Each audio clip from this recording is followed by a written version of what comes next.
Dicen que el verdadero amor de un hijo se demuestra cuando la madre envejece, pero nadie te advierte lo que pasa cuando ese hijo empieza a tratarte como si fueras su propiedad.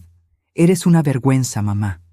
Papá apenas lleva 3 años muerto y tú ya estás saliendo con otro. Esa fue la frase que me rompió algo por dentro. No lo grité, no me defendí. Solo lo miré, sabiendo algo que él aún no sabía.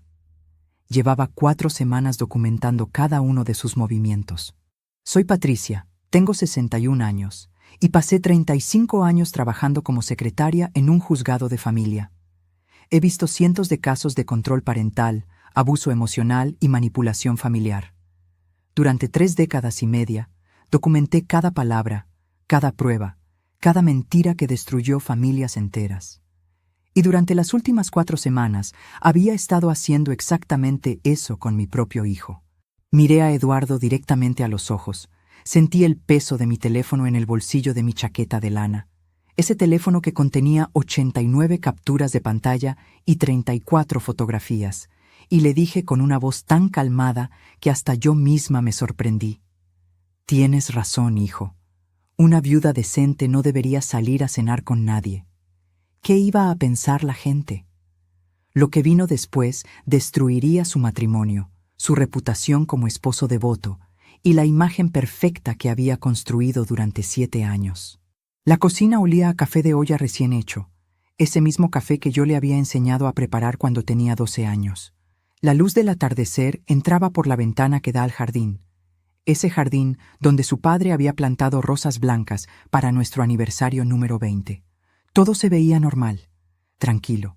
La casa que habíamos construido juntos durante 38 años de matrimonio parecía la misma, pero mis manos temblaban de una rabia fría que había estado conteniendo durante 28 días exactos.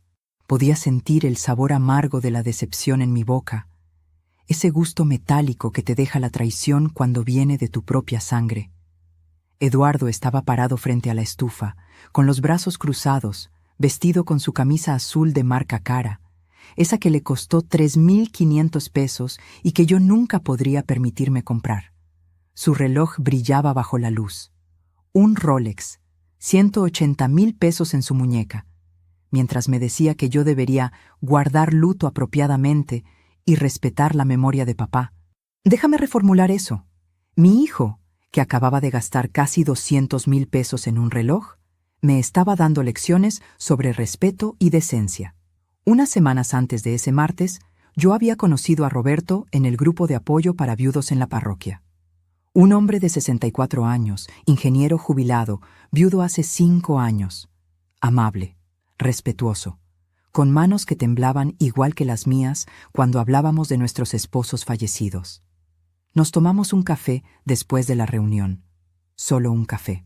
En una cafetería pública, a las 4 de la tarde, rodeados de otras personas, como 2 adultos mayores buscando compañía en medio de la soledad.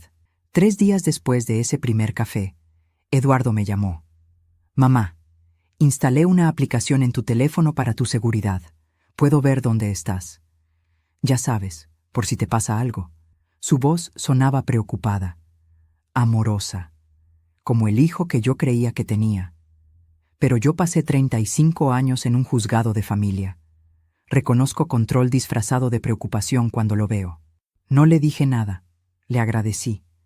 Le dije que qué hijo tan atento tenía. Y esa misma noche busqué en Google cómo saber si hay un rastreador en mi coche, porque algo en su tono de voz no cuadraba. Algo en la forma en que dijo, «Puedo ver dónde estás», sonó demasiado preciso. A la mañana siguiente, a las 6:42 de la mañana, revisé mi auto. Un Honda Civic 2015 que mi esposo Javier había comprado 2 años antes de morir. Pasé mi mano por debajo del parachoques trasero. Nada. Revisé dentro de las llantas. Nada. Abrí el compartimento del motor, y ahí estaba. Un pequeño dispositivo negro del tamaño de una cajetilla de cigarros, pegado con cinta adhesiva al lado del filtro de aire. Un rastreador GPS profesional, de esos que cuestan 8,000 pesos, de esos que muestran ubicación en tiempo real, velocidad, tiempo de parada, rutas exactas. Mi hijo me estaba rastreando como si fuera una delincuente. Sentí que el aire se me escapaba de los pulmones. El olor a aceite del motor se mezcló con algo que tardé en identificar. Miedo. No de Eduardo, sino de mí misma, de lo que yo era capaz de sentir en ese momento. Cerré el capó del auto con manos que ya no temblaban, que estaban completamente firmes, peligrosamente firmes. No quité el rastreador, lo dejé exactamente donde estaba, porque en ese momento recordé algo que una jueza me había dicho hace 20 años. Patricia, en casos de control familiar, la mejor evidencia es dejar que el controlador se cuelgue con su propia soga.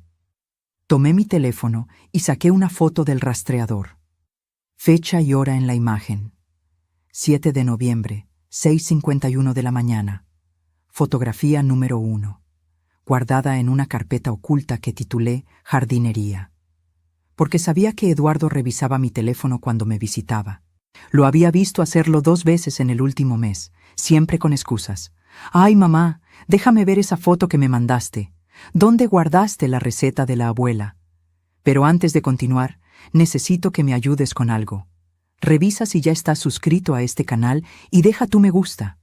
Y dime en los comentarios, ¿desde dónde del mundo me estás escuchando? De verdad quiero saber hasta dónde ha llegado mi historia. Porque lo que viene después, lo que descubrí sobre mi hijo, necesita ser escuchado. Durante los siguientes 28 días, viví mi vida exactamente como antes. Salí a mis citas con Roberto, cafés, cenas. Una vez fuimos al cine a ver una película de esos tiempos antiguos que a nosotros nos gustaban, películas donde el amor era simple y honesto. Y cada vez que salía, cada vez que mi auto se movía, sabía que Eduardo estaba observando. Cada movimiento mío. Lo que él no sabía es que yo también estaba observando. Porque verán, cuando tu hijo instala un rastreador en tu auto, por preocupación, te preguntas qué más está haciendo, qué más está escondiendo, qué secretos guarda alguien tan obsesionado con controlar los tuyos. Así que empecé a prestar atención, atención real. Los miércoles Eduardo me decía que trabajaba hasta tarde. Reuniones importantes, mamá, no me esperes para cenar. Pero 3 miércoles seguidos, su esposa Sofía me llamaba a las 9 de la noche, llorando, preguntándome si yo sabía dónde estaba él. No contesta el teléfono, Patricia, y está embarazada de 7 meses. Tengo miedo de que le haya pasado algo. Yo la tranquilizaba. Le decía que seguro estaba en el trabajo, que los hombres a veces se concentran tanto que olvidan llamar, mentiras piadosas para calmar a una mujer embarazada y asustada. Pero por dentro, algo no cuadraba. El 4º miércoles, decidí hacer algo que nunca pensé que haría. Algo que me hacía sentir exactamente como lo que Eduardo me acusaba de ser. Una madre entrometida. Lo seguí. ¿Sabes lo que encontré? Bueno, eso te lo cuento en un momento. Porque primero necesitas entender algo importante. Necesitas entender quién era mi esposo Javier, qué tipo de matrimonio tuvimos, y por qué mi hijo Eduardo creía tener el derecho de controlar con quién pasaba mi tiempo 3 años después de quedarme viuda. Javier murió el 3 de febrero de 2022, a las 11:23 de la mañana, en el Hospital Central, de un infarto masivo. Teníamos 38 años de casados. Yo tenía 58 años. Él tenía 62. Fue un buen hombre, un buen esposo, un buen padre. Pero déjame ser específica sobre algo. Un buen matrimonio no significa un matrimonio perfecto. Y lo que voy a decir ahora tal vez te sorprenda. Javier y yo nos conocimos en 1983, en una feria de libros en el centro de Guadalajara. Yo tenía 19 años y trabajaba como mecanógrafa auxiliar en el municipio. Él, 23, era estudiante de ingeniería y soñaba con construir casas para familias que empezaran desde cero. Como decía con ese entusiasmo de los hombres que aún creen que el mundo se puede enderezar con esfuerzo y fe.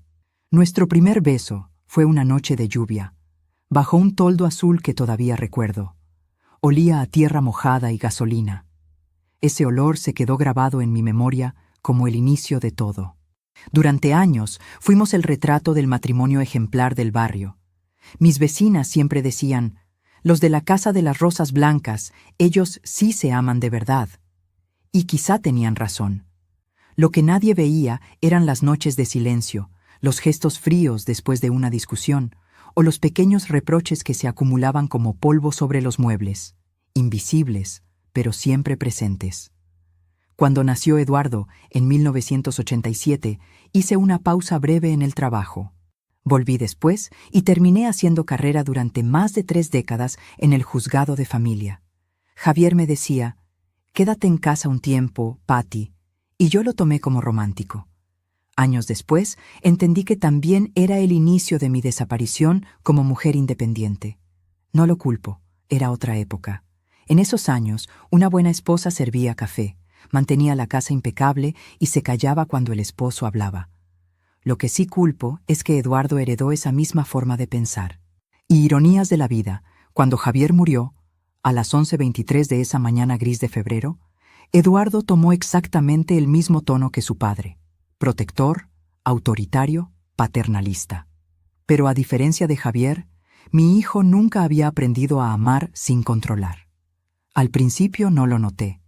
Después del funeral, él venía todos los días. «Mamá, te traje pan dulce. Mamá, revisé tu medidor de gas.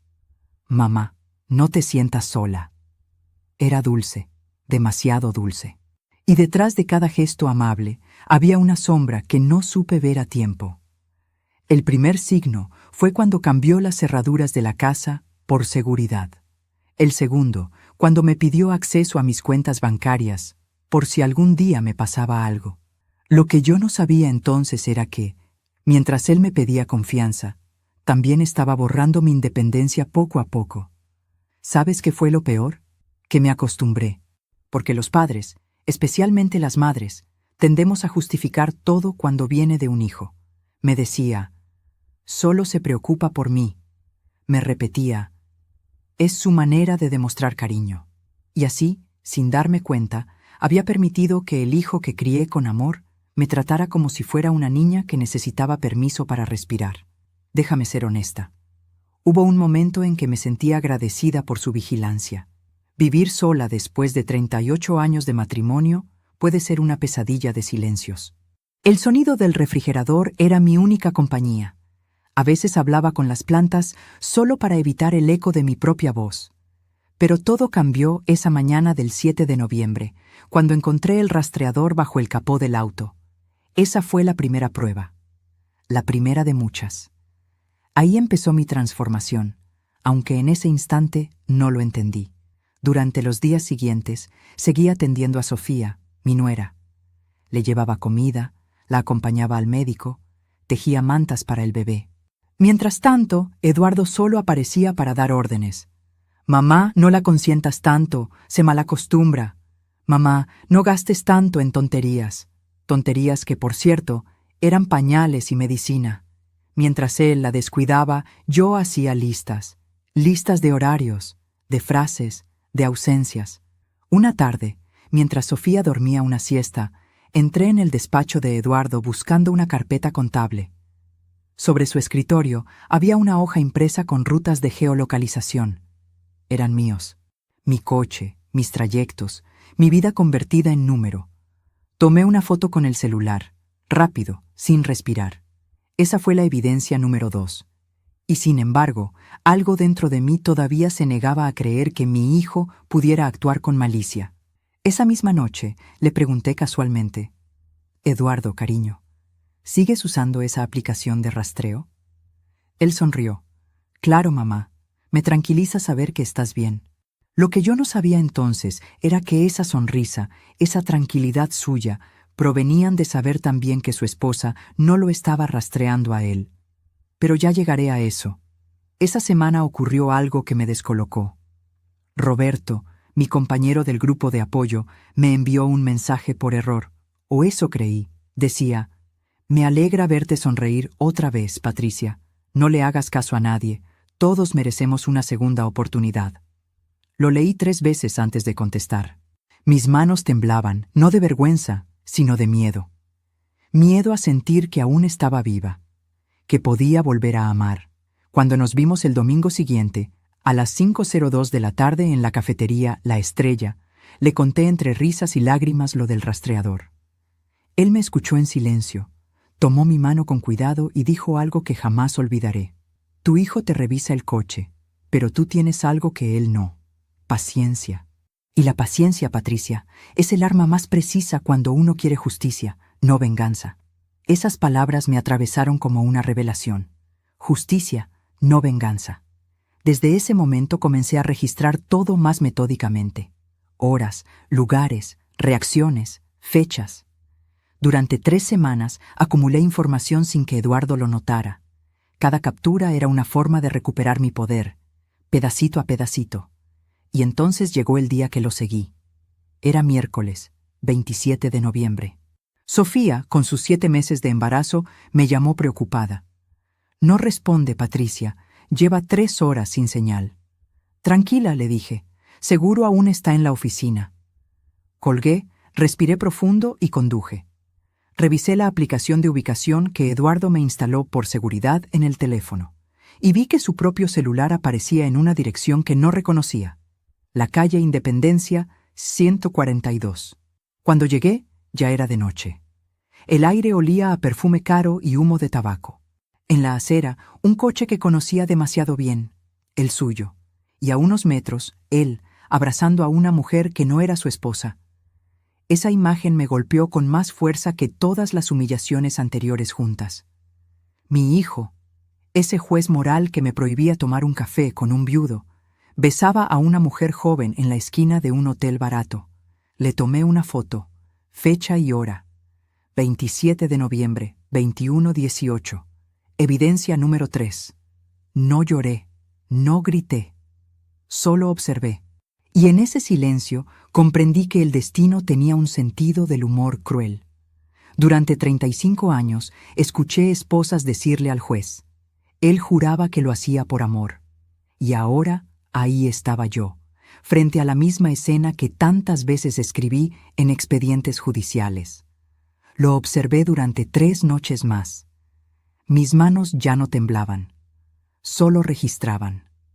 Cada beso, cada hora, cada mentira envuelta en perfume. ¿Sabes qué pensé mientras los veía salir del hotel esa última vez? Que había criado a un hombre que sabía fingir amor y culpa con la misma precisión con que un actor cambia de papel. A veces uno cría con ternura al mismo monstruo que le va a devorar la paz. Pero antes de contarte el plan que diseñé para enfrentar a Eduardo, sí, un plan calculado hasta el último detalle, necesito contarte la conversación que tuve con Sofía una semana antes de que todo estallara, porque ahí empezó la verdadera cadena de eventos que destrozó su fachada perfecta. Fue el 2 de diciembre, 10:45 de la mañana. Ella estaba esperándome en la sala, con los ojos hinchados y una taza de té que no había probado. Todo olía a manzanilla y a ansiedad.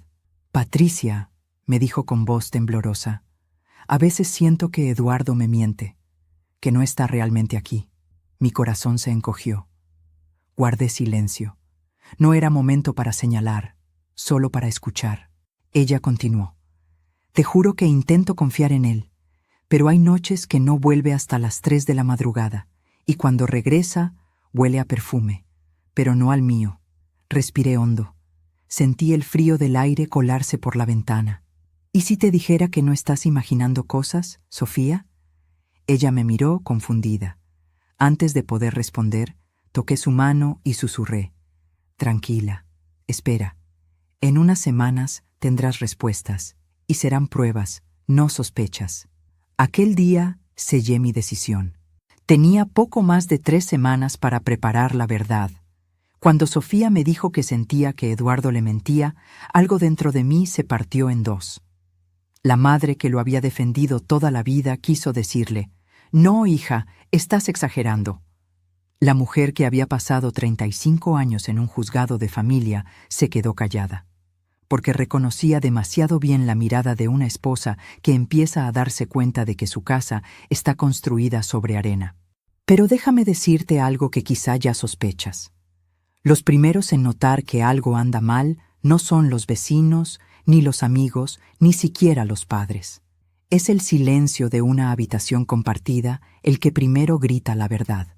Durante esas semanas, la casa de Eduardo y Sofía se llenó de silencios extraños.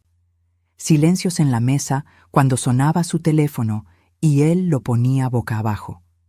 Silencios en el pasillo cuando ella le preguntaba, ¿vas a venir a la ecografía del jueves? Y él respondía con evasivas. Silencios cuando yo llegaba con una olla de caldo y los encontraba a los dos en extremos opuestos del sofá, mirando la misma televisión, pero viviendo historias distintas. Lo más irónico era que, mientras Eduardo vigilaba cada paso que yo daba, descuidaba completamente los pasos que daba en su propio matrimonio. Hubo una noche en particular que todavía puedo sentir en la piel. Fue el 9 de diciembre, a las 22:37 de la noche. Afuera hacía frío. Adentro, el olor a sopa de fideo llenaba la cocina. Sofía se levantó con dificultad, una mano en la espalda, la otra sosteniendo su taza. Eduardo, sin mirarla, dijo, «Si sigues comiendo tanto, el bebé va a venir enorme y el parto será un problema. Deberías cuidarte más». La cuchara le tembló en los dedos. Un poco de caldo cayó sobre la mesa. Yo lo vi todo. No dije nada. Solo sentí cómo mi corazón se convertía en una piedra pesada. Porque eso no era preocupación. Eso era crueldad disfrazada de consejo. Y te estoy hablando de un hombre que, 2 noches antes, yo había visto salir del hotel con una mujer delgada, en tacones, riéndose a carcajadas mientras él la sostenía por la cintura. ¿Sabes qué fue lo que más me dolió de esa escena con la sopa? Que Sofía se disculpó. «Perdón, voy a servirme menos», murmuró. Cuando una mujer embarazada empieza a disculparse por comer, no es solo un problema de autoestima, es un problema de ambiente. Esa noche, al llegar a mi casa, el olor a lavanda del suavizante que usaba para las sábanas me resultó insoportable. Me acosté en la cama que había compartido con Javier durante casi 4 décadas y miré el techo en la oscuridad. Sentía un nudo en la garganta, pero ninguna lágrima salía. «Dios mío», susurré, «dame paciencia para no actuar por rabia, y dame claridad para hacer lo correcto. Porque aquí quiero aclararte algo. Yo no buscaba destruir a mi hijo. Buscaba ponerle un espejo delante, que viera lo que se había convertido». Los días fueron pasando, y el contador en mi cabeza seguía corriendo. 21 días, 18 días, 15 días. Cada vez que Eduardo hacía un comentario hiriente hacia mí o hacia Sofía, cada vez que llegaba tarde, cada vez que se indignaba por mi vida amorosa, yo pensaba, solo faltan X días, ya entenderás. Una tarde, el 11 de diciembre, a las 16:08, estaba yo en la sala de mi casa doblando ropa. En la televisión sonaba un rosario que ponía como compañía. El sol de la tarde entraba tibio por la ventana y el polvo flotaba en el aire como pequeñas partículas doradas. Mi teléfono vibró. Era un mensaje de Eduardo. «Mamá, vi que saliste otra vez con ese hombre. No me parece correcto. La gente habla. ¿No te da vergüenza?» Me quedé mirando la pantalla. Sentí la tela áspera de la toalla entre mis manos, la textura seca, el olor a jabón. Y de pronto, algo hizo clic en mi cabeza. Tomé una captura de pantalla de su mensaje. Evidencia número 4. Luego escribí: «Tienes razón, hijo. Gracias por preocuparte. Después hablamos». No peleé, no discutí, porque ya no estaba actuando como la madre culpable, sino como la mujer que prepara un caso. En esos días empecé a notar detalles que antes se me escapaban. Recibos de restaurantes caros en el coche de Eduardo, con fechas que coincidían con sus supuestas noches de trabajo. Marcas de labial en la servilleta del asiento del copiloto.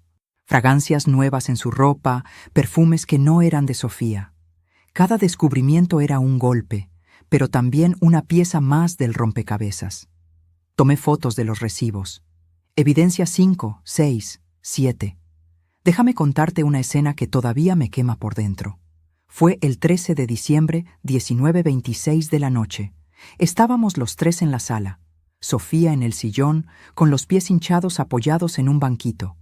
Eduardo revisando el celular, yo tejiendo una manta amarilla para el bebé. En la televisión, un programa de concursos que nadie estaba realmente viendo. Sofía, con voz suave, preguntó: «Amor, ¿vas a poder estar en la cita del ginecólogo este lunes? Quiero que escuches el corazón del bebé conmigo». Eduardo ni levantó la vista. «Voy a ver. Tengo mucho trabajo. No te hagas ilusiones». El silencio que siguió fue tan denso que casi podía tocarse. Yo cerré los ojos. El hilo de la manta se me enredó entre los dedos. Podía oír el tic-tac del reloj de pared marcando cada segundo de esa crueldad.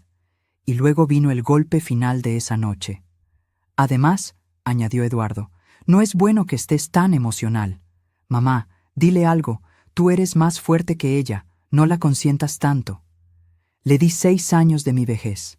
Le di cada tarde acompañando a su esposa a los chequeos médicos. Le di mis manos para cocinar, limpiar, sostener. Le di mi coche, mi tiempo, mi espalda cansada. Le di todo lo que me quedaba de energía. Y él me dio una sola frase: «Eres una vergüenza, mamá». ¿Te das cuenta? No solo me juzgaba a mí. Estaba usando mi fortaleza como arma contra su propia esposa. En lugar de proteger a la madre de su hijo, me utilizaba como ejemplo para hacerla sentir débil. Esa noche entendí que ya no podía seguir justificándolo. Pero incluso entonces, ignoré una señal más, una que casi me hace perder la poca fe que me quedaba. Al día siguiente, 14 de diciembre, 3:42 de la madrugada, mi teléfono sonó. Era Sofía. Su voz estaba deshecha. «Patricia, se me endureció la panza. Me siento muy mal. ¿Puedes venir?» Eduardo no contesta. Me puse un suéter, agarré las llaves y salí casi sin ver. El aire a esa hora era helado y la calle estaba vacía. Mientras conducía pensaba: tal vez está dormido, tal vez dejó el teléfono en silencio. Cuando llegué, toqué el timbre. Nadie respondió.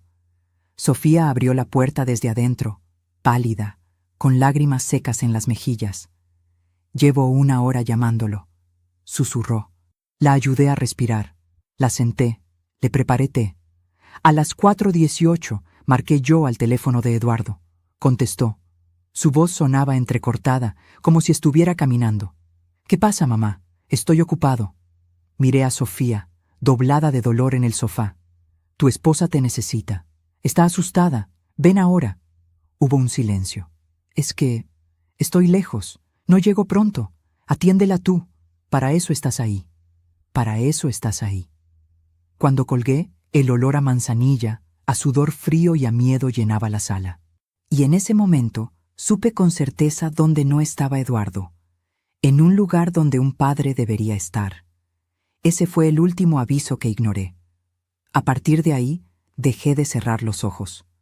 Porque si algo he aprendido en 61 años de vida es esto: hay dolores que vienen para despertarte, no para destruirte.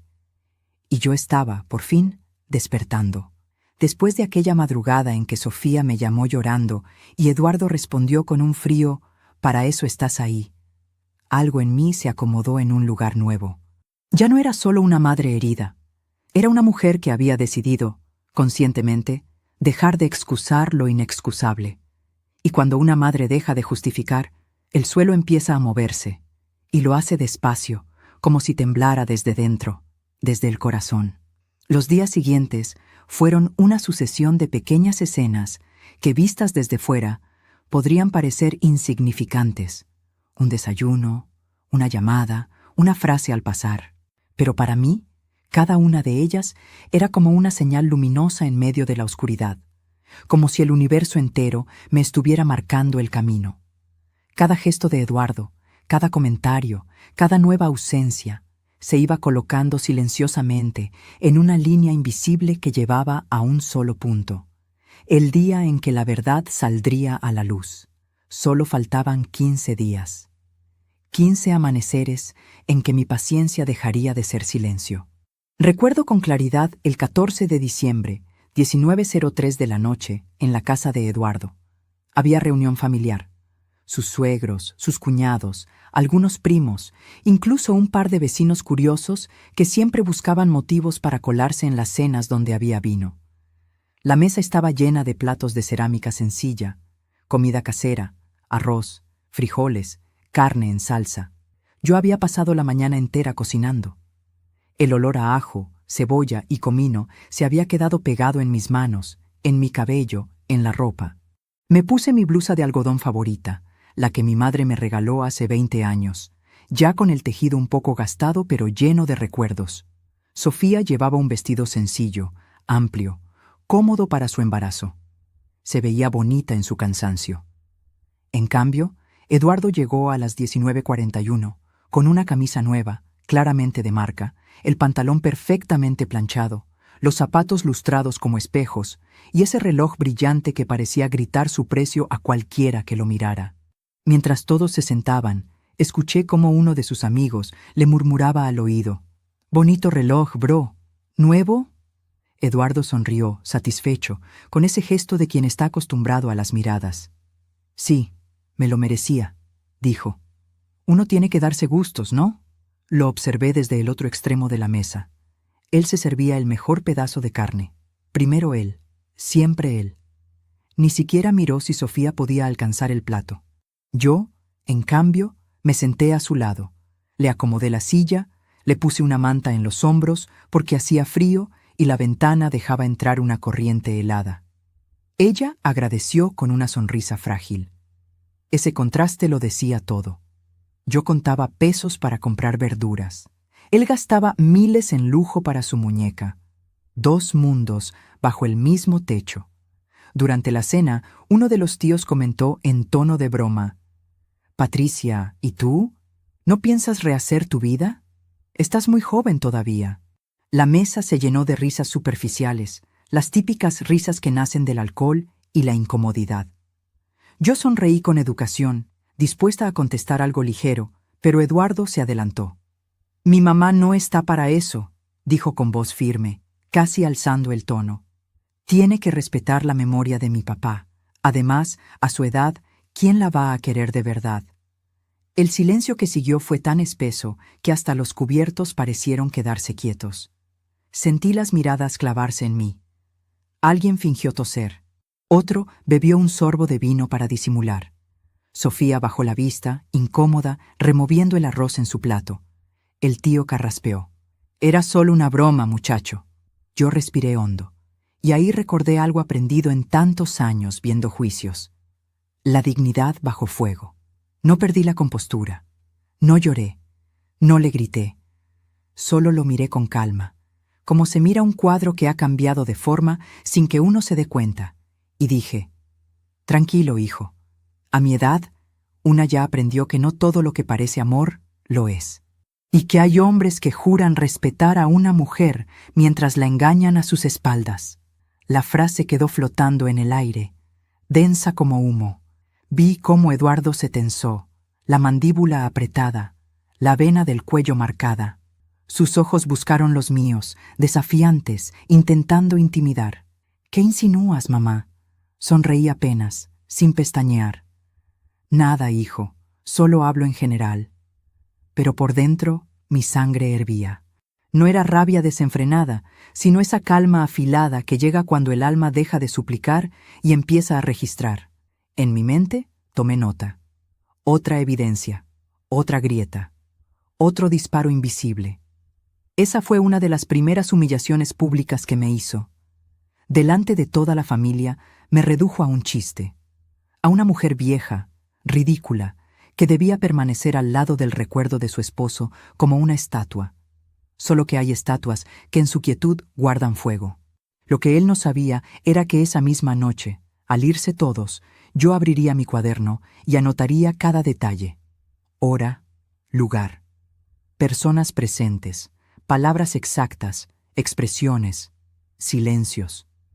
Porque hay humillaciones que duelen, pero también iluminan el camino hacia la justicia. Unos días después, vino la falsa resolución, ese tipo de treguas que parecen arreglarlo todo, y lo empeoran. Fue el 17 de diciembre, 8:09 de la noche. Estaba en casa viendo una novela antigua, tratando de distraerme con algo que no doliera, cuando sonó el teléfono. Era Eduardo. «Mamá, ¿puedo pasar a verte?». Su voz sonaba suave, cansada. Sentí una puntada en el pecho. Parte de mí, la parte que lo había arrullado siendo un bebé, pensó, quizá quiere pedir perdón. A las 8:32 llegó. Traía una bolsa con pan dulce y una expresión contradictoria, mitad culpa, mitad cálculo. Se sentó a la mesa y el olor a azúcar y harina llenó el espacio pequeño de mi cocina. Mamá, estuve pensando en lo que dijiste el otro día, comenzó. Tal vez fui muy duro contigo. Lo miré en silencio. Es que papá todavía está muy presente para mí, y verte con alguien más me choca. Pero supongo que tú tienes derecho a hacer tu vida. Sentí un nudo en la garganta. Por un segundo quise creerle. Quise creer que ese era el inicio de una conversación adulta, un intento real de reconciliación. Gracias, hijo, respondí. No sabes cuánto significa para mí escuchar eso. Hubo un instante de tregua, de paz tibia. Hasta me permití respirar sin miedo. Pero entonces, la trampa. Solo te voy a pedir algo a cambio, dijo, bajando la voz. Si vas a seguir viendo a ese señor, por lo menos avísame cada vez que salgas. Mándame tu ubicación. No quiero que te pase nada. Ahí estaba, otra vez. El control vestido de cariño. ¿Mi ubicación? Pregunté. Sí, mándame tu ubicación en tiempo real. Así estoy tranquilo. Y también, si puedes, evita verlo cuando Sofía esté mal. Da mala imagen, mamá. Mala imagen, repetí en mi mente. Mala imagen para él, para el hijo perfecto que no soportaba que su madre viuda siguiera viva, riendo, siendo persona. Respiré hondo, sintiendo un temblor recorrerme el cuerpo. Lo voy a pensar, Eduardo, respondí finalmente. No discutí. No lo llamé manipulador, aunque lo era. Solo me levanté, serví café y cambié de tema. Cuando se fue, a las 9:27, cerré la puerta con cuidado. Apoyé la frente sobre la madera, dejando que el frío me atravesara. Falsa disculpa, falsa paz, murmuré. Y supe, sin sombra de duda, que lo peor estaba por venir. Al día siguiente, revisando unos papeles en su casa, encontré un contrato de arrendamiento. Fecha, 1 de noviembre. Inquilino, Eduardo Ramírez. Dirección, el mismo edificio del hotel discreto donde lo había visto con la otra mujer, solo que otro piso. Un pequeño apartamento amueblado, pagado por 6 meses por adelantado. No solo era infidelidad, era premeditación. No era me equivoqué una noche, era llevo meses sosteniendo una doble vida. Tomé fotos, cada página, cada firma. Evidencias, 9, 10, 11. Esa tarde, mientras Sofía dormía una siesta, yo estaba en la cocina lavando platos. El agua tibia corría, el jabón formaba burbujas que explotaban como pequeños relojes. Afuera, los niños del barrio jugaban. Dentro, solo el sonido del agua y mis pensamientos. Eduardo entró, abrió el refrigerador, vio los tuppers con comida que yo había preparado. «Te estás mal acostumbrando, Sofía», gritó desde la sala. «Mi mamá no es tu sirvienta». Ella despertó, desorientada. «Solo me ayudó un poco hoy. Me sentía mareada», respondió. Yo secaba un plato y lo coloqué en su lugar. Sentí el corazón golpeándome en el pecho, pero mi voz salió suave, casi helada. «No te preocupes, Sofía. A mí me da gusto ayudar. Para eso está la familia, ¿no?» Eduardo giró hacia mí. «Sí, mamá, pero tampoco abuses. El dinero no nos sobra como para que estés desperdiciando en tanta comida». Lo miré despacio, de arriba a abajo. Camisa nueva, reloj nuevo, zapatos nuevos, el mismo brillo caro en la muñeca. Pensé en los recibos de restaurantes, en el contrato del departamento y en su frase, «El dinero no nos sobra». Cuando un hombre gasta miles en su placer, pero regatea el alimento de su esposa embarazada y de su madre viuda, no es pobreza, es falta de vergüenza. Esa noche, revisando sus redes por curiosidad o instinto, vi algo que me heló la sangre. Una foto suya, subida por un amigo, en una terraza elegante, copa en mano. Comentario: «Celebrando la libertad, compadre. La vida es una». Fecha: el mismo día que Sofía había tenido contracciones por estrés. Ahí estaba, sonriendo, brindando, triunfante. Villano celebrando el sufrimiento. Etapa 6. Tomé captura de pantalla. Evidencia 12. Algún día vas a ver esta misma foto, Eduardo, pensé, pero desde el otro lado, no como triunfo, sino como prueba. Hubo noches en que dudé. Me pregunté si estaba yendo demasiado lejos, si era correcto guardar tanta información sobre mi propio hijo. Pero entonces recordaba aquella llamada, esa madrugada en que Sofía lloraba y él dijo, «Para eso estás ahí». Y me repetía, «No busco venganza. Solo quiero que la verdad se siente en la mesa». Solo faltaban 10 días. 10 días para Navidad. 10 días para el nacimiento de una nueva vida. 10 días para el derrumbe de una fachada perfecta. Y lo más fuerte aún estaba por pasar. Porque el momento exacto en que decidí cómo y cuándo poner todas las cartas sobre la mesa vino del modo más simple. Una mano pequeña sobre mi vientre, un eco de corazón latiendo en una pantalla y una frase de Sofía que todavía me resuena en la cabeza. La decisión que tomé no nació de la rabia, nació de un latido, de un sonido que conocía demasiado bien, como si mi propio cuerpo hubiera recordado algo antiguo, algo sagrado y olvidado. Fue el 20 de diciembre, a las 11:16 de la mañana, en el consultorio del doctor Ramírez. La pantalla del ecógrafo iluminaba la habitación con una luz azulada, casi hipnótica. El gel frío sobre el vientre de Sofía la hizo estremecerse, y en ese gesto vi el reflejo del miedo y del amor naciendo juntos. Yo estaba a su lado, sosteniendo su mano, sintiendo el temblor leve de sus dedos. La habitación olía a desinfectante suave y a café viejo. Afuera, el murmullo distante de otras pacientes esperando se mezclaba con el sonido apagado de un televisor. Todo parecía muy cotidiano, pero en el aire había algo solemne, un tipo de silencio que precede a los momentos que cambian una vida. El médico sonrió. «Ahí está», dijo. «Mira, corazón fuerte, bien formado. Todo va bien». Y entonces se oyó tum, tum, tum, el corazón del bebé.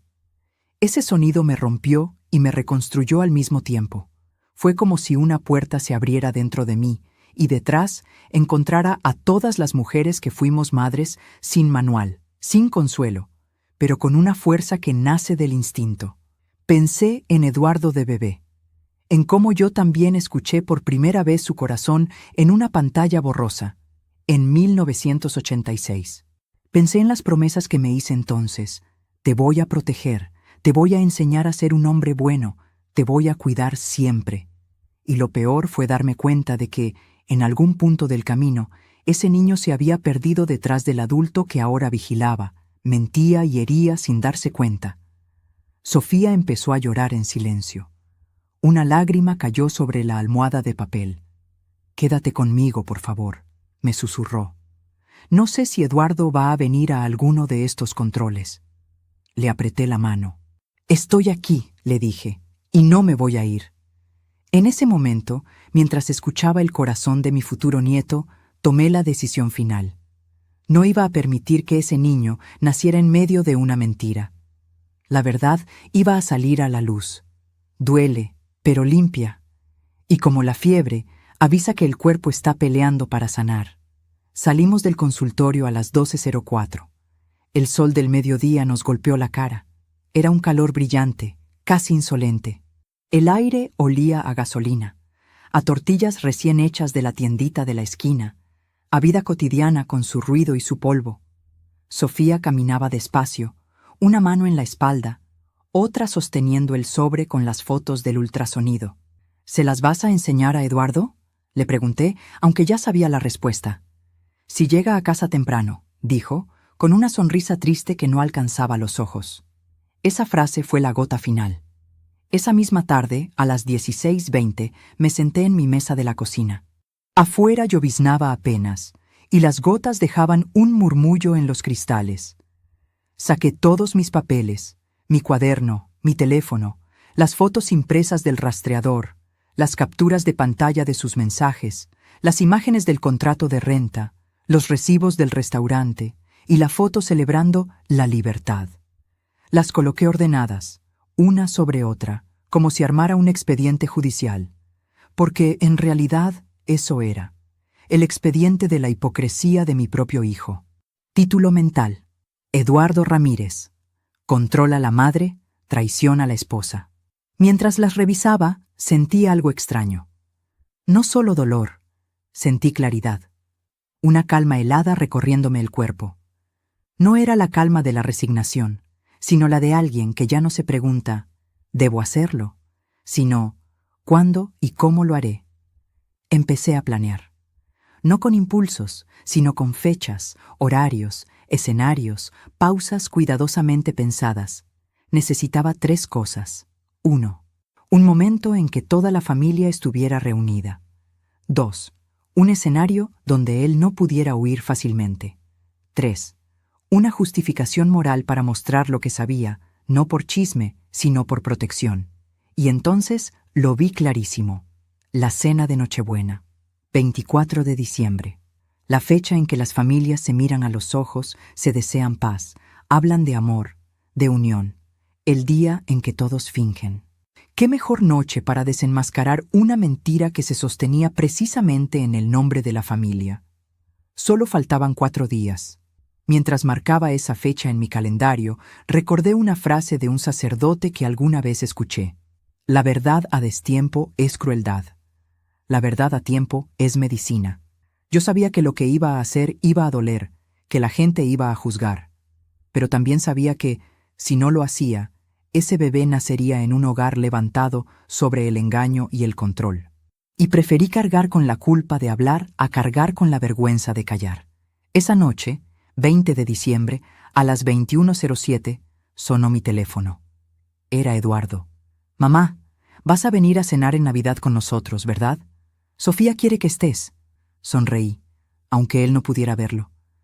«Claro, hijo. No faltaría por nada del mundo». «Perfecto», respondió. «Va a venir toda la familia de Sofía. Quiero que todo salga bien. No hagas comentarios raros, ¿sí?» «¿Comentarios raros?», repetí. «Sí, ya sabes.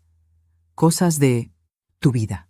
No quiero que nadie piense mal de ti, o de nosotros». Mira qué curioso. Él estaba preocupado porque yo arruinara la noche, y no tenía idea de que el verdadero terremoto venía de su lado. Colgué. Me quedé sentada a oscuras en la sala, solo con la luz del farol de la calle filtrándose por la ventana. El sonido de un perro ladrando a lo lejos, un coche pasando, la vida continuando, ajena a todo. «En 4 días, Eduardo», pensé. «En 4 días vas a escuchar cosas que nunca imaginaste». Al día siguiente, 21 de diciembre, sucedió algo que confirmó que el momento era el correcto.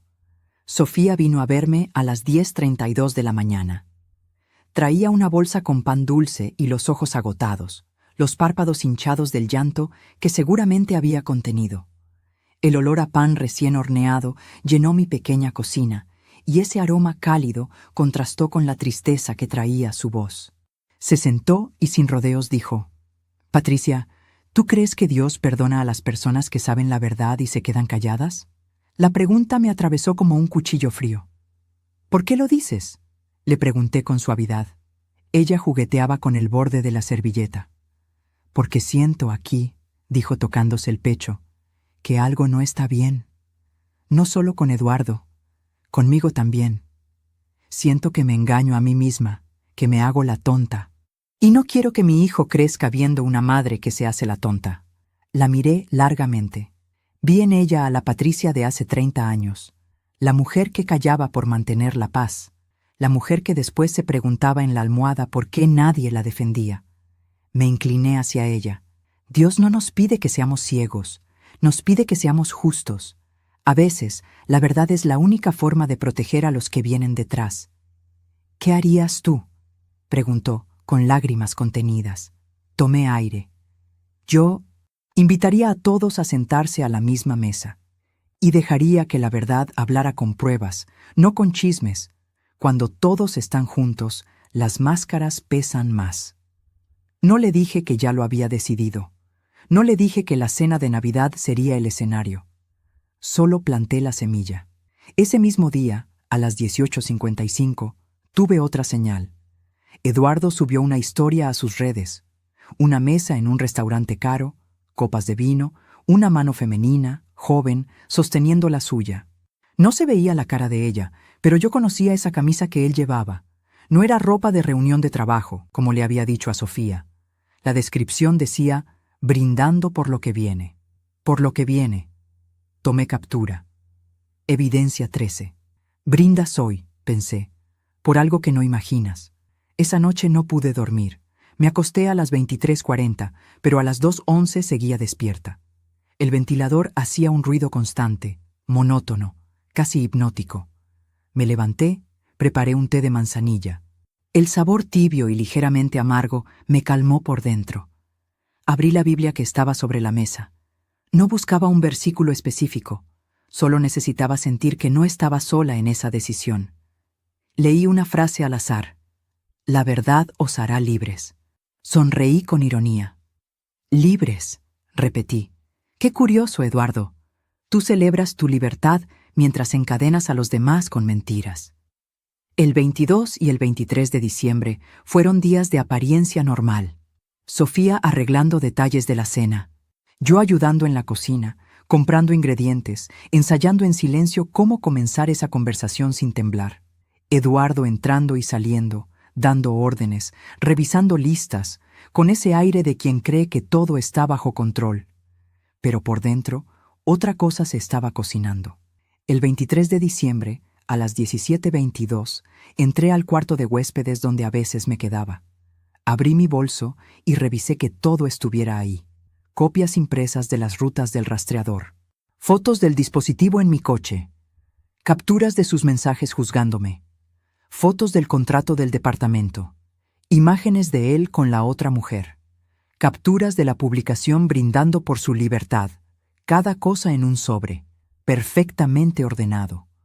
No pensaba gritar, no pensaba insultar, pensaba mostrar. Ese era mi plan, no acusar, solo exponer, dejar que las pruebas hablaran. Solo faltaba un día. Mañana será el día, pensé mientras cerraba el bolso, sintiendo que el sonido del cierre relámpago era el punto final de una historia que había tardado demasiado en escribirse. Y lo más irónico de todo fue que, esa misma noche, Eduardo se paró en medio de la sala, levantó su copa de refresco y dijo, riendo, «Este año ha sido duro, pero lo hemos manejado bien. Mañana, en la cena, solo quiero paz, ¿eh? Nada de dramas. La familia es lo primero. La familia». Lo dijo él. Yo solo lo miré, con esa calma helada que había crecido en mí día tras día. Y pensé, mañana, hijo, mañana vas a aprender lo que realmente significa familia. La Nochebuena llegó con olor a canela molida, pavo al horno dorándose lentamente y mentiras a punto de romperse como cristal fino. Eran las 19:12 del 24 de diciembre cuando crucé la puerta de la casa de Eduardo con mi bolso colgado del brazo derecho. En ese bolso no solo llevaba mis llaves oxidadas y mi monedero gastado. Llevaba toda la verdad documentada, envuelta entre los papeles que me habían mantenido despierta varias noches consecutivas, bajo una mezcla turbulenta de rabia contenida, tristeza profunda y una convicción ardiente que me quemaba el pecho como hierro candente. La sala estaba llena de gente, de voces, de apariencias. Luces cálidas bañaban cada rincón. Un árbol decorado con esferas rojas y doradas ocupaba la esquina principal. Un nacimiento detallado descansaba en la mesa auxiliar. Villancicos clásicos sonaban bajito en la televisión de pantalla plana. El aire olía a pino artificial, a perfume caro francés y a comida casera recién servida con esmero. Una mezcla empalagosa y contradictoria de lo doméstico y lo artificial, de lo que se quiere mostrar al mundo y lo que se intenta desesperadamente esconder. Las risas nerviosas llenaban los rincones, rebotando en las paredes blancas, pero había una vibración rara debajo, una nota desafinada y discordante que solo yo parecía escuchar con claridad. Sofía caminaba despacio entre los invitados dispersos, con su vestido suelto color vino y su vientre prominente de 7 meses. Se veía cansada, con ojeras apenas disimuladas por el maquillaje, pero hacía el esfuerzo sobrehumano de sonreír a todos, de mantener la fachada. A veces se detenía para acomodar un regalo envuelto o recoger un vaso abandonado, y en ese gesto simple vi su fragilidad completa, su agotamiento acumulado. Había platos de porcelana por todas partes, voces mezcladas en conversaciones superpuestas, niños pequeños jugando ruidosamente cerca del árbol. Era la típica escena de familia feliz que se ve en las tarjetas navideñas comerciales, esa que en una foto parece perfecta, pulida, intacta. Pero si miras más de cerca, con atención real, se ven las grietas profundas, los silencios forzados que duran segundos de más, las miradas fugaces cargadas de significado, las sonrisas tensas que se quiebran apenas un segundo cuando nadie está mirando directamente. Eduardo se acercó a mí a las 19:20 exactas, con su copa de cristal tallado en la mano derecha. Traía otra camisa nueva de marca, de esas que uno sabe que no bajan de los 2,000 pesos en las tiendas exclusivas. El reloj suizo brillaba como siempre en su muñeca, como una declaración muda pero estridente de éxito profesional. «Mamá, qué bueno que viniste. Te ves bien», dijo con tono ensayado, dándome un beso superficial en la mejilla. Su perfume era intenso, masculino, caro. Detrás de ese olor potente, sin embargo, yo sentía todavía la sombra fantasmal de otro perfume completamente diferente, uno más dulce, más joven, más floral, que había impregnado su ropa en otras noches recientes. Ese rastro invisible fue lo primero que me confirmó, sin necesidad de palabras adicionales, que esa noche iba a cambiarlo todo irrevocablemente. «Gracias, hijo», respondí con calma, conteniendo una sonrisa irónica. «Hoy será una noche inolvidable». Él sonrió ampliamente, sin entender en absoluto la profundidad oscura de mis palabras. «Eso espero, sinceramente. No quiero dramas innecesarios, ¿eh?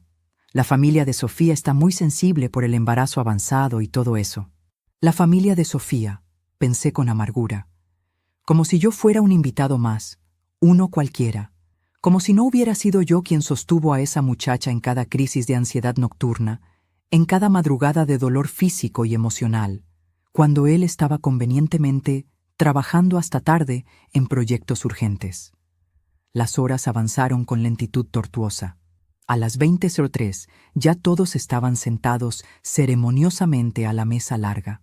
El pavo dorado en el centro como protagonista, las velas perfumadas encendidas, el mantel blanco impoluto con bordados artesanales que yo misma había regalado con cariño el año anterior. Había algo casi ritual y pagano en el momento. El sonido metálico de los cubiertos, las copas rozándose en brindis vacíos, las conversaciones cruzadas que trataban desesperadamente de llenar los vacíos emocionales. Los suegros de Eduardo hablaban animadamente de los planes para el bebé próximo. Los cuñados se reían exageradamente de anécdotas del trabajo. Sofía miraba de reojo constante la puerta, como si aún esperara ingenuamente que su marido se sentara a su lado y le tomara la mano con ternura. En su mirada había una súplica muda y dolorosa, una esperanza tosuda e irracional que me dolía profundamente ver. Eduardo se levantó a las 20:17. Golpeó suavemente la copa con una cuchara plateada para llamar la atención general. «Bueno, antes de cenar quiero decir unas palabras importantes», comenzó con voz impostada. Las conversaciones fueron apagándose progresivamente. Las miradas se enfocaron en él como reflectores, como si todos esperaran ansiosos su bendición sagrada para empezar a disfrutar. Este año ha sido particularmente difícil para todos nosotros.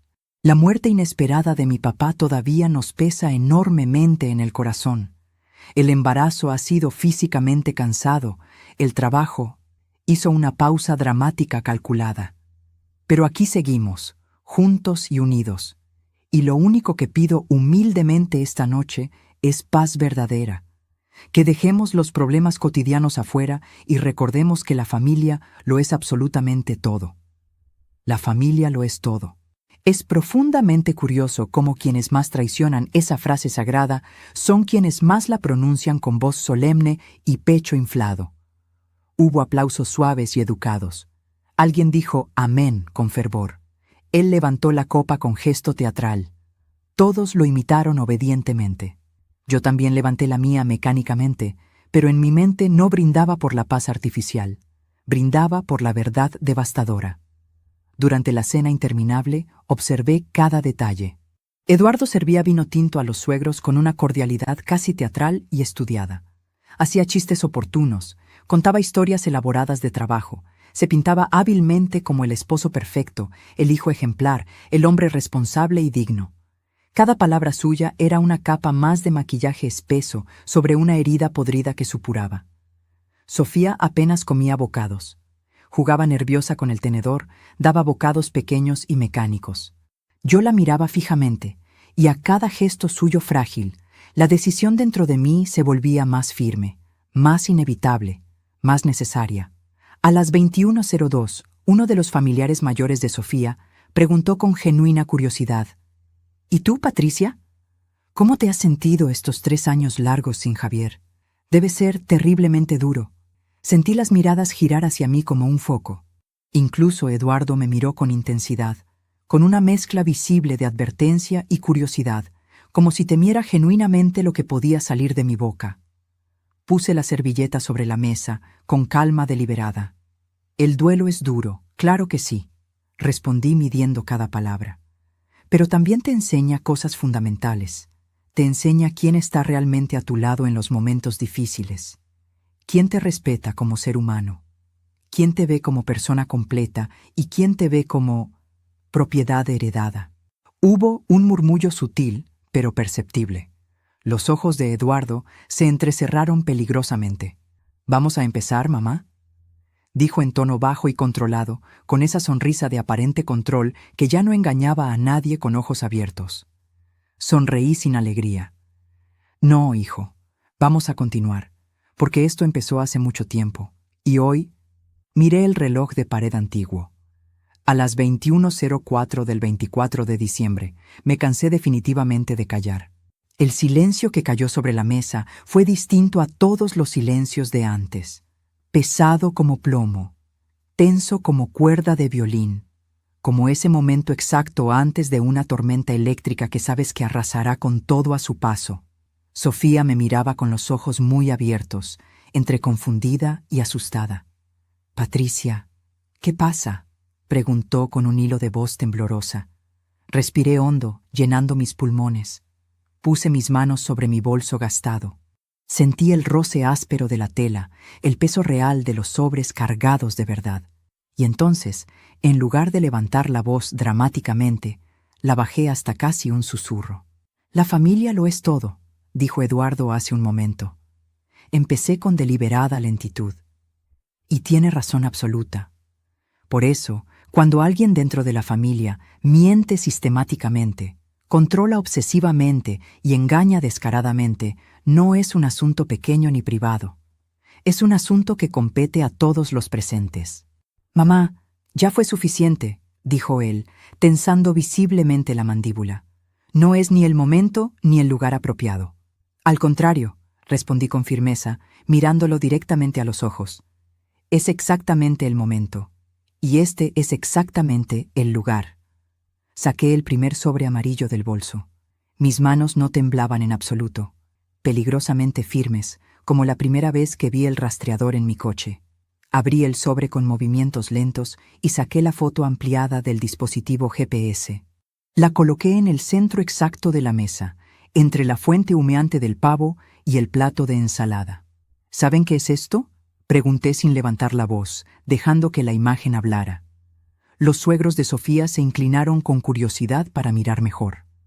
Ella entrecerró los ojos, genuinamente confundida. Eduardo se quedó rígido como estatua de sal.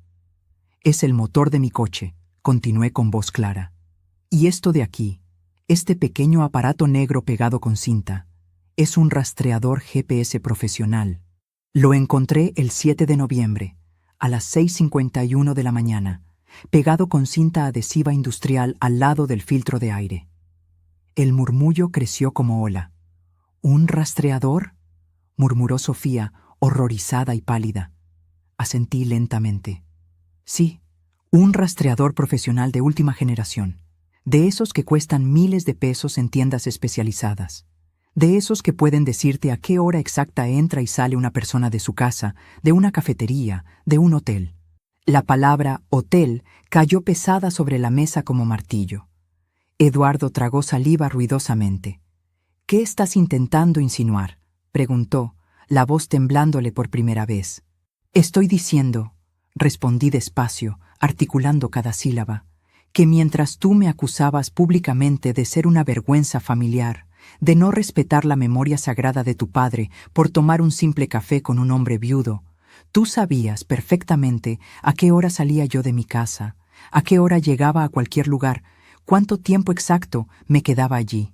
Saqué una segunda hoja doblada. Impresión detallada de las rutas del rastreador, con fechas, horas y ubicaciones. Durante 4 semanas completas registraste cada movimiento mío, sin preguntarme, sin avisarme, sin respetar mi dignidad como mujer adulta e independiente. Sofía llevó una mano temblorosa a la boca. «Eduardo, ¿es verdad todo esto?», susurró incrédula.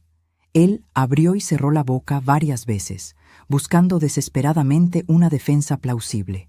«Lo hice por su seguridad», dijo al fin con voz defensiva. «Mamá anda saliendo con cualquiera, ¿y si le pasa algo grave? Yo solo quería cuidarla responsablemente». Ahí estaba, el discurso del cuidado, el disfraz del amor. «Déjame ser muy clara», respondí, todavía en tono sereno pero cortante. Ponerle un rastreador a una persona sin su consentimiento no es amor, es control puro. Clavé la mirada en Sofía directamente. «Y el problema no es solo lo que me hiciste a mí, Eduardo. Es lo que estabas haciendo mientras me vigilabas obsesivamente». Saqué el siguiente sobre, más grueso. Fotos nítidas, recibos fechados, capturas de pantalla ampliadas. Mientras tú mirabas en tu teléfono a qué hora salía yo de la parroquia o de una cafetería inocente, tu esposa te llamaba sin respuesta, con 7 meses de embarazo, llorando desesperada. Mientras tú criticabas cada salida mía, estabas pagando un departamento en la calle Independencia 142 desde el 1 de noviembre. Puse la foto del contrato de arrendamiento en la mesa. 6 meses de renta pagados por adelantado. Un apartamento para tus reuniones de trabajo privadas. El color abandonó instantáneamente los rostros de los suegros de Sofía. Uno de los cuñados murmuró un insulto crudo que se perdió entre la confusión general. Eduardo golpeó la mesa con la mano cerrada. «Basta ya, no sabes de qué hablas». Lo miré fijamente, y entonces usé la técnica que aprendí después de tantos años viendo gente mentir en un estrado. El silencio incómodo y prolongado. No respondí de inmediato. Solo lo miré sin parpadear. Dejé que el ruido de los cubiertos, los suspiros nerviosos y el crujir de la silla de Sofía llenaran el espacio vacío. Luego, muy despacio, saqué la foto más comprometedora de él besando a la otra mujer frente al hotel. 21:18 del 27 de noviembre, dije con precisión quirúrgica. Tú, afuera de un hotel barato, abrazando y besando a una mujer que no es tu esposa embarazada. Sofía se quedó petrificada como mármol. Sus ojos viajaron de la foto a la cara de Eduardo, una y otra vez, negando con la cabeza. «Dime que no eres tú», susurró con voz quebrada. Él se levantó bruscamente. La silla cayó hacia atrás con estrépito. «Alguien está manipulando eso digitalmente. Mamá, ¿cómo te atreves a traer esto aquí?». Ahí, en medio de su rabia desbordada, apareció la parte de él que yo necesitaba que todos vieran. No el hombre calmado y correcto de siempre, sino el hombre que se enfurece cuando su control se tambalea. «Tú no tienes derecho. Eres mi madre. Deberías estar de mi lado. En lugar de salir de cita como una adolescente ridícula, deberías estar cuidando tu reputación y la de mi papá». La palabra adolescente ridícula retumbó en las paredes. El bebé en el vientre de Sofía se movió violentamente. Ella llevó ambas manos a la panza, respirando con esfuerzo. Yo, en cambio, no me moví un milímetro. No lloré. No me defendí. Solo apoyé las manos sobre la mesa, me incliné un poco hacia adelante, y con una calma que asustó hasta a los presentes, dije: «Te voy a hacer una sola pregunta, Eduardo, y quiero que la respondas mirando a Sofía a los ojos, no a mí. ¿Qué pregunta?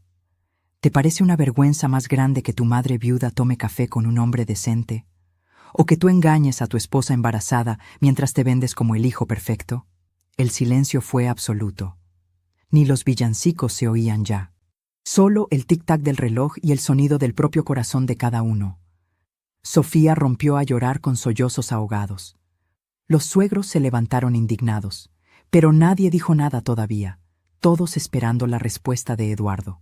Él abrió la boca, la cerró. Miró a Sofía, miró la foto, miró el contrato, y por primera vez en muchos años lo vi sin máscara. Esto no tenía que ser así, murmuró. Si tú hubieras seguido comportándote como una viuda decente, ahí estaba, culpándome. Y fue en ese momento exacto cuando comprendí que la verdadera batalla no era solo por mí, era por Sofía, por mi nieto, y por todas las madres que se quedan calladas para no arruinar la Navidad. Lo miré por última vez como a un hijo, y luego lo miré como a un adulto responsable de sus actos. Aquí nadie arruinó la Navidad, Eduardo, dije con voz baja pero firme. La arruinaste tú el día que decidiste que tu placer valía más que la paz de tu casa, y el día que pensaste que podías controlar mi vida mientras destruías la tuya. Sofía se levantó con dificultad. Sus piernas temblaban. Necesito sentarme en el sofá, susurró. Me siento mal. Todos se movieron. Todos, menos Eduardo, que se quedó clavado en el piso, con la respiración agitada, suspendido en una mezcla de ira y vergüenza. Y aunque podría haberse quedado ahí, gritando, humillando, diciendo más barbaridades, lo que hizo fue aún más revelador. Tomó sus llaves, su teléfono, y sin mirar a nadie, dijo: «Si van a seguir este circo, háganlo sin mí». Y salió, azotando la puerta con un golpe seco. La Nochebuena se quedó en silencio. Las luces del árbol seguían parpadeando, obstinadas, como si nada hubiera pasado. El pavo se enfriaba sobre la mesa. Y fue en ese vacío, en esa ausencia, donde la verdadera Navidad comenzó para mí. Porque, al fin, la verdad estaba sobre la mesa. Literalmente. De la puerta hacia afuera, Eduardo podía seguir fingiendo que nada había pasado. Dentro de esa casa, ya nada era igual. Lo recuerdo con una claridad dolorosa. La puerta aún vibraba por el azote violento, el eco de sus pasos alejándose por el pasillo de madera crujiente y el silencio espeso, casi tangible, que se quedó pegado a las paredes como humo después de un incendio. Era un silencio que dolía en los oídos, que se metía en los pulmones y ahogaba cualquier intento de normalidad. Eran las 21:29 de la noche del 24 de diciembre. Sofía se dejó caer en el sofá, con ambas manos protegiendo su vientre de 7 meses, como si pudiera escudar a su bebé de todo lo que acababa de presenciar. «Respira, hija, respira conmigo», le dije, sentándome a su lado con cuidado, tomando su mano fría entre las mías. El árbol seguía parpadeando con sus luces de colores, indiferente al drama humano que se desarrollaba a pocos metros. Los villancicos sonaban distantes, como si vinieran de otra casa, de otra dimensión donde las familias sí celebraban en paz. Olía a pavo frío que nadie probaría, a cera de vela derretida, y a esa mezcla agria de perfume dulce y sudor ácido que queda después de un momento de tensión extrema, cuando el cuerpo ha expulsado todo el miedo que pudo contener. Sus padres se acercaron con pasos lentos, incrédulos todavía de lo que acababan de presenciar. La madre de Sofía me miró con ojos enrojecidos, hinchados por las lágrimas silenciosas que había estado conteniendo. «¿Desde cuándo sabes esto, Patricia?», preguntó con voz temblorosa. Tragué saliva, sintiendo el peso de esa pregunta como una piedra en el estómago. Desde hace semanas. Fui juntando pruebas poco a poco, como quien arma un rompecabezas macabro. No quería hablar hasta estar completamente segura de que no era solo una sospecha infundada, que no eran paranoia de suegra entrometida. Necesitaba evidencias sólidas porque sabía que Eduardo negaría todo. El padre de Sofía apretó los puños hasta que los nudillos se le pusieron blancos, conteniendo una rabia que amenazaba con desbordarse. Y mientras tanto, ¿Qué hacía él? ¿Jugar a la familia feliz? ¿Elegir nombres para el bebé mientras visitaba a otra mujer? Asentí con la cabeza, sintiendo el nudo en mi garganta crecer. El dolor en esa sala era casi físico, como una presión constante en el pecho de todos, como si el aire mismo se hubiera vuelto más denso y difícil de respirar. Perdónenme si piensan que elegí mal el momento, dije, mirando a cada uno con sinceridad. Sé que arruiné la Navidad. Sé que esta noche debería haber sido de alegría, de regalos, de fotos felices para el álbum familiar. Pero si dejaba pasar esta noche, si seguíamos con los brindis falsos, las fotos hipócritas, las risas huecas, mañana todo seguiría igual. Y ese pequeño que viene en camino merece algo mejor que nacer sobre una mentira tan grande, sobre una farsa que todos conocíamos pero nadie se atrevía a nombrar. Sofía me tomó la mano con fuerza, casi con desesperación. Su piel estaba fría, húmeda por el sudor del nerviosismo. «Gracias», susurró con voz quebrada. En el fondo yo lo sabía, Patricia. Los mensajes a deshoras, los retrasos sin explicación convincente, el perfume ajeno en su camisa. Pero necesitaba verlo con claridad. Necesitaba que alguien tuviera el valor de decirlo en voz alta, de romper ese pacto silencioso, de ignorar lo evidente. No lloró a gritos desgarradores. No hizo escena dramática. Lloró en silencio, con una dignidad que me partió el corazón, como lloran las mujeres que ya han soportado demasiado y saben que los gritos no cambian nada, que las lágrimas ruidosas no devuelven lo perdido. Esa noche no cenamos pavo que había tardado horas en prepararse. No hubo intercambio de regalos envueltos con cariño. No brindamos con el champán que esperaba en la hielera. Nos sentamos en la sala, en círculo como en una terapia improvisada. Se sirvió té de manzanilla en lugar de vino espumoso y hablamos durante horas. Hablamos de patrones generacionales que se repiten como maldiciones, de cómo un hombre que controla a su madre sin respeto, que la trata como una niña incapaz de tomar decisiones, casi siempre termina controlando o descuidando a su esposa de la misma manera. Hablamos de cómo la honra familiar no se mancha porque una viuda se atreve a tomar café con alguien, a reír con un hombre que no sea su difunto esposo, sino cuando un hijo cree tener derecho absoluto sobre la vida de todos, menos sobre la suya propia. Hablamos de señales que ignoramos, de banderas rojas que pintamos de color rosa esperanza. A las 22:41, Sofía tomó una decisión que me sorprendió profundamente por su calma, por su claridad mental en medio del caos emocional. «No voy a gritarle cuando regrese, no voy a correrlo hoy de esta casa», dijo con voz firme. «Pero a partir de mañana va a dormir en el cuarto de huéspedes hasta que decidamos qué sigue.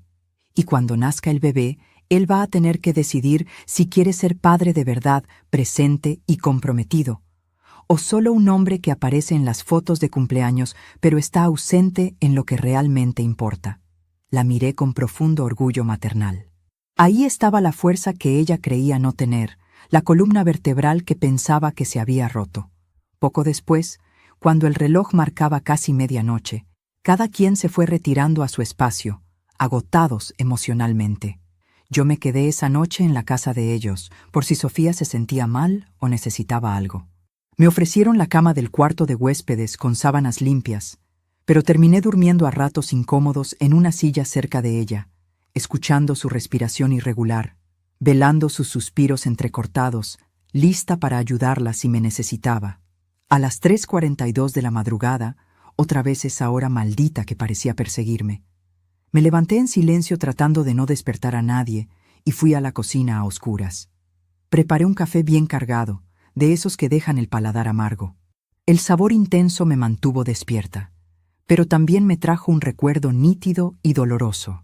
La primera vez que sostuve a Eduardo en brazos, recién nacido y vulnerable, envuelto en esa mantita azul, y prometí hacer absolutamente todo por él, sacrificar lo que fuera necesario por su bienestar. Lo hice, pensé mirando el líquido oscuro en la taza. Lo crié con todo mi amor, lo cuidé en sus enfermedades, lo defendí de las injusticias, renuncié a mis propios sueños por los suyos. Pero también tengo que aceptar, por más que duela, que no puedo vivir su vida por él, que no puedo evitarle sus errores. Sus decisiones son completamente suyas, sus caídas también, y sus consecuencias. No voy a mentirte porque no tiene sentido. Hubo un momento largo en esa madrugada solitaria en que dudé profundamente.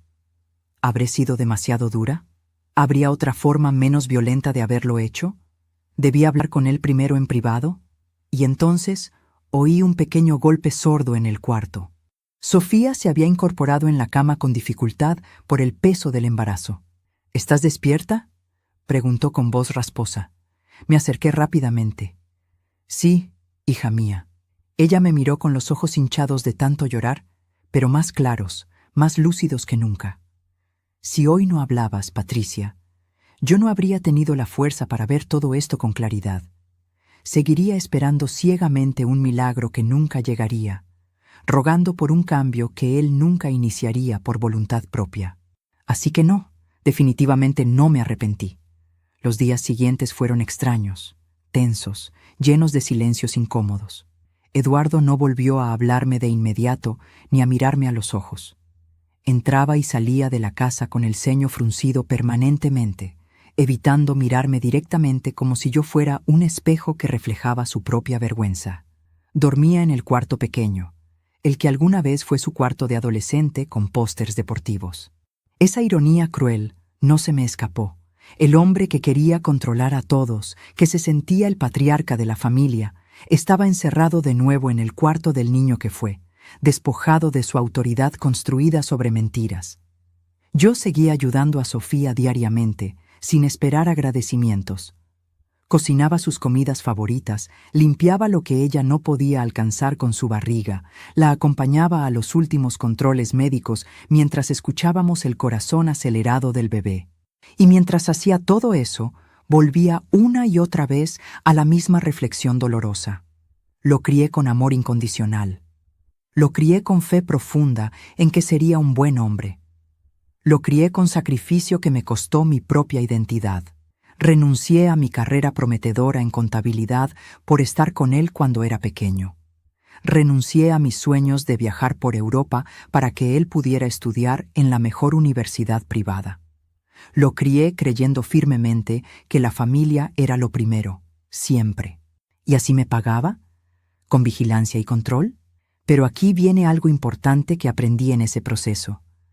No permití que ese pensamiento amargo me llenara de resentimiento permanente, porque la amargura es una prisión oscura que una misma se construye y se pone, y ya había tenido suficiente de prisiones invisibles. A principios de enero, el 3 para ser exacta, a las 10:17 de la mañana, cuando el sol entraba por mi ventana, ocurrió algo que no esperaba en absoluto. Eduardo tocó la puerta de mi casa con golpes suaves, vacilantes. Lo vi por la ventana antes de abrir, estudiando su lenguaje corporal. No traía su reloj suizo carísimo que tanto presumía. No traía ninguna bolsa de pan de la panadería cara, ni regalos de reconciliación, ni sonrisas ensayadas frente al espejo. Solo traía ojeras profundas marcadas como moretones y una expresión vulnerable que no le conocía desde que era un niño pequeño con pesadillas. Miedo genuino. Abrí la puerta despacio. «Buenos días», dije con neutralidad. Él tragó saliva con dificultad visible. «¿Puedo pasar?». Asentí sin palabras. Entró con pasos inseguros. El olor familiar a jabón de coco de mi casa, a café barato pero rico y a flores viejas marchitándose en el florero, contrastaba brutalmente con el perfume pesado de diseñador que solía llevar. Hoy olía solo a sudor nervioso y preocupación auténtica. Se sentó con pesadez en la mesa de madera donde yo tantas veces había revisado obsesivamente mis evidencias contra él. Miró alrededor despacio, como si buscara algo familiar que lo anclara, algún recuerdo de cuando éramos una familia más simple. «Vine porque Sofía me dijo firmemente que te contara algo yo mismo», empezó con voz temblorosa. «Dice que si no te lo digo directamente a ti, cara a cara, no tiene ningún sentido hablar de cambiar de verdad». Lo miré en silencio absoluto, dándole espacio. «Te escucho», respondí con calma. Respiró hondo, llenando sus pulmones de aire antes de exhalar lentamente. «Mamá, no voy a justificar lo que hice porque sería inútil e insultante. No hay forma posible de justificarlo. Engañé a Sofía brutalmente. Te vigilé sin ningún derecho. Fui un hipócrita de primera clase. Prediqué moral mientras vivía en la mentira más grande. Hubo un silencio breve pero pesado como plomo. Yo no lo llené con palabras fáciles ni consuelos baratos. Cuando me fuiste encima en Navidad, frente a todos los que amo, te odié con una intensidad que me asustó. Continuó con honestidad brutal. Sentí que me habías traicionado de la peor manera, que exponías mis secretos más sucios. Pero estos días solitarios, durmiendo solo en ese cuarto estrecho, escuchando llorar a Sofía en el cuarto de al lado sin poder consolarla, mirando las fotos de ultrasonido del bebé en el refrigerador, se le quebró la voz notoriamente. Entendí algo horrible y devastador. Me estaba convirtiendo exactamente en el tipo de hombre que siempre dije públicamente que despreciaba, en el cliché que criticaba en otros. Bajó la cabeza avergonzado. Esa mujer, la del departamento prestado, no era amor verdadero. Era escapismo puro. Era vanidad alimentada por su admiración. Era sentirme joven, importante, deseado otra vez. Pero ni siquiera sé realmente de qué hablábamos en esas citas. No conozco su color favorito. No sé cuáles son sus miedos profundos. No sé qué la hace reír genuinamente. De Sofía lo sé absolutamente todo. Y estaba a punto de perderla estúpidamente por una ilusión vacía. Se quedó en silencio unos segundos eternos. Voy a ir a terapia individual y también de pareja. Ya hablé con un psicólogo recomendado y tengo cita la próxima semana. Voy a cerrar el departamento definitivamente. Ya rescindí el contrato y pagué la penalización. Y quiero pedirte perdón sincero. No solo por lo que hice ahora recientemente. Por todos los años desperdiciados en que te traté como si fueras una niña irresponsable que debía pedirme permiso para vivir su propia vida. Lo escuché con atención completa. Sentí una mezcla extraña e incómoda de alivio genuino y tristeza persistente. Porque el perdón no borra mágicamente lo ocurrido, pero sí abre una puerta al futuro. No soy una santa perfecta, Eduardo, respondí con honestidad. He cometido errores graves, muchísimos. Tal vez también te crié con demasiado miedo enfermizo al qué dirán los vecinos, a las apariencias sociales. Tal vez te hice creer inconscientemente que la opinión de los demás valía más que tu propia conciencia interna. Pero lo que hiciste no fue un simple descuido momentáneo. Fueron decisiones conscientes y deliberadas, una tras otra, durante meses. Asintió con vigor, con los ojos llenos de lágrimas contenidas. Lo sé perfectamente. Y hay algo más fundamental que tienes que entender, añadí con firmeza. Tu problema real no soy yo saliendo a tomar café con Roberto. Tu problema profundo es que tú mismo no te permites ser humano e imperfecto, y por eso necesitas controlar obsesivamente a los demás para sentirte seguro. Hasta que no sueltes esa necesidad tóxica de tener a todos bajo tu lupa constante, vas a repetir inevitablemente este patrón con Sofía, con tu hijo cuando crezca, con quien sea que se acerque a ti. Se limpió la cara húmeda con la mano temblorosa. ¿Crees honestamente que Dios me puede perdonar?, preguntó, casi en un susurro infantil. Lo miré largamente, buscando las palabras correctas. Dios perdona siempre, hijo mío. Lo que no quita automáticamente son las consecuencias terrenales de nuestros actos. El perdón divino es una cosa sagrada. La confianza humana es otra completamente diferente. La confianza se reconstruye ladrillo por ladrillo, o se pierde para siempre sin retorno posible. Salió de mi casa a las 11:02 de la mañana, con los hombros más encorvados y pesados que cuando llegó. No sentí victoria ni satisfacción. Sentí realidad cruda, sin filtros. Los meses pasaron lentamente, cada día con sus propios desafíos. Sofía decidió darle una oportunidad medida, pero con condiciones clarísimas y no negociables. Terapia de pareja semanal, sin excusas de trabajo. Transparencia total con el dinero y las cuentas bancarias. Nada de rastreos digitales sin consentimiento mutuo. Y sobre todo, por encima de cualquier cosa, respeto fundamental. El bebé nació finalmente el 18 de febrero, a las 3:18 de la tarde, después de un parto largo pero sin complicaciones. Un niño hermoso y sano. Cuando lo tuve en brazos por primera vez, olía a talco suave, a leche tibia, a vida completamente nueva, a esperanza renovada. Eduardo lo miraba con los ojos rojos de emoción contenida. «Quiero hacerlo bien esta vez, mamá. Necesito hacerlo bien», murmuró con voz quebrada. Lo observé con ojos nuevos. Yo ya no era la madre ciega que lo defendía sin cuestionar, ni la mujer insegura que vivía bajo su juicio constante. Era la abuela de ese pequeño milagro, una mujer que había recuperado su dignidad perdida. Roberto sigue presente en mi vida cotidiana. No se convirtió en un príncipe azul de cuento ni en un salvador heroico.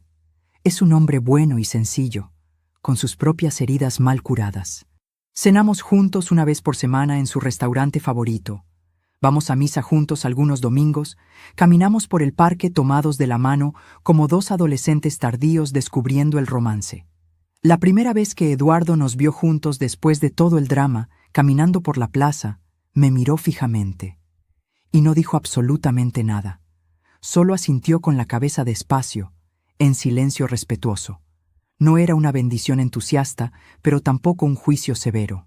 Era un reconocimiento humano. Eres una mujer completa, no solo mi madre.